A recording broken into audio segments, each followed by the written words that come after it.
Now, Chairman of the National Peace Council, Reverend Professor Emmanuel Asante, says the time has come for the country to seriously discuss the independence of the police.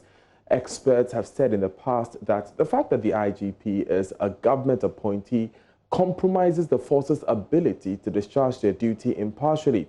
Now, speaking on Prime Morning on Joy Prime TV, Reverend Professor Asante said efforts have been made to cure this malaise in the past, but political party actors have developed cold feet. He believes now is the time for change.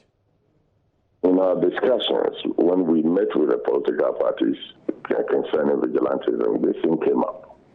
And even though some people had cold feet in discussing it, I think by and large, a lot of people would want to have a truly independent, security police, for instance, where one would not be looking over one's shoulder, that the big brother is looking over my shoulder. So I have to do things that will please my big brother or the authorities that be, but I have the freedom to exercise my mandate.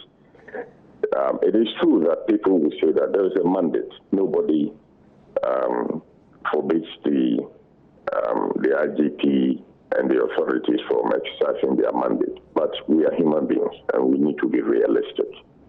In most cases, on the quiet, you will find some police officers talking about order from above or one need to be careful. We have had situations, we have heard that, somebody has been arrested and some big authority executive somewhere has given orders that release this person and so on. So I want to believe that the time truly has come for us to discuss the independence of the police. Now, on her part, Chairperson of the National Commission for Civic Education, NCCE, Josephine Nkrumah, says the events of the past few days erodes her confidence in the efforts made earlier to curb political vigilantism. It's becoming a tradition of our political parties. And you see a cycle of violence begetting violence. You've done this here, I'm going to do this there. You did this there, and so I'll do this here. It is becoming a cycle.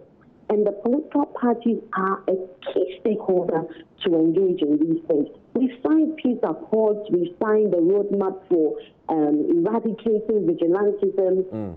And all of this doesn't seem, by what I'm seeing in the last few days, to have transcended into real action, right, or to see the commitment that we need from political parties. Political parties can say, well, we condemn this, but it is not enough. If your representative or your member of a political party is seen, involved in violence, we want to hear more than condemnation. The posture political parties must be one that says we do not condone any level, any violence in any shape or form. Whether it's violent language, whether it's violent acts, whether it's weapon wielding, we do not condone it. We will take steps to make sure that, if possible, that person is expelled from the party, the person no longer has links to the party. We want to see that, and in addition to that, to be seen to be pursuing that in a manner that causes the security agencies to do their work. Nothing that suggests that political parties have become an obstruction in the cause of justice. The National Coordinator for the Coalition of Domestic Election Observers, CODEO, Albert Ahin, says electoral violence must be dealt with immediately to prevent the situation from getting worse during the election itself. All of us will have to wake up.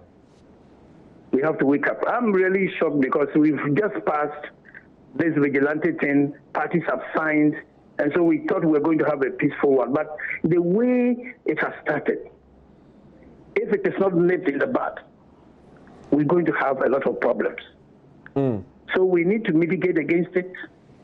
We need to have training for the police.